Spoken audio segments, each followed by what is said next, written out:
Let's talk a little bit more about the suspension. The suspension is the note that's on top of any chord, and it usually corresponds to the melody note in the song that you are playing. I said to you before that you only need to know 12 chords to play any song ever written in complete gospel. And like I said, you can't get any more flavor or color into your music than that, because you're playing a different chord on every single note. And like I said, there are only 12 notes, and you only need 12 chords. You just need to know what the chords are, and they are all explained in the course. Now, let's take things a bit further. I already said that there are 12 tones, so you need 12 chords. Well, each one of those tones has 12 more chords associated with it, and that gives your music even more color. And each one of those chords has a different bass. So what this means is, whenever you're playing any song, you're free to pick any bass note you want, and we'll give you the corresponding chord.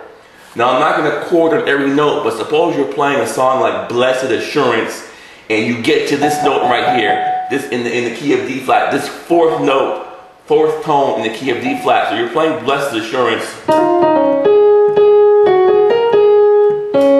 and you get here. When you get here, in your mind, you should be thinking, okay, I'm on this 4. I am free to pick any bass note I want, and there's a chord that goes with it. And like I said, there are only 12. How long could it take you to learn 12 chords? Not that long. And like I said, you're free to pick any bass you want, and this will give you your music lots of color. So let's take a look at just this one note. But you can do it on every single note, but just so you can hear what I'm talking about.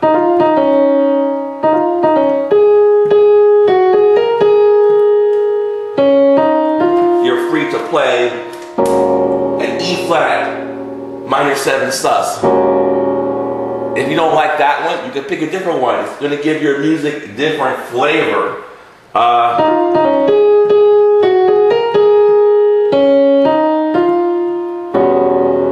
That's an E minor 6 add 9.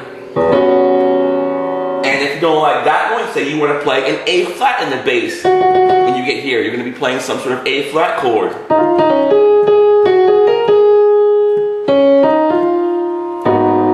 That's an A flat minor 9.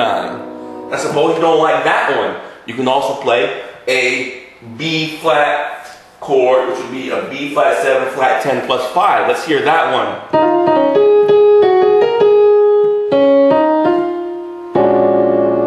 So like I said, that's how you get all this color and transition in your music. You don't like that one? You can play a C minor 7 plus C minor 7 flat 5.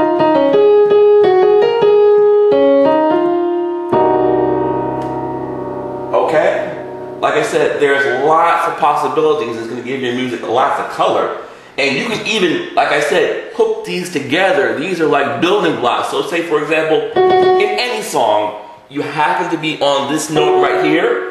You're free to cycle through all of those suspensions and provide your audience lots of changes.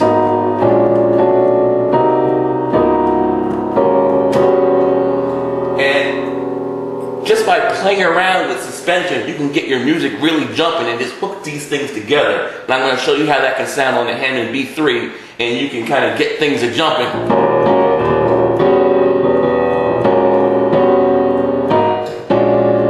Like I said, that note, the suspension doesn't change. That note stays in the melody. So I can play a whole song just changing the chords, but keep this single note in the melody. It's all explained. This is part of volume 3 in the course called Harmonizing on the Melody. Thanks a lot. And like I said, that's in volume number 3.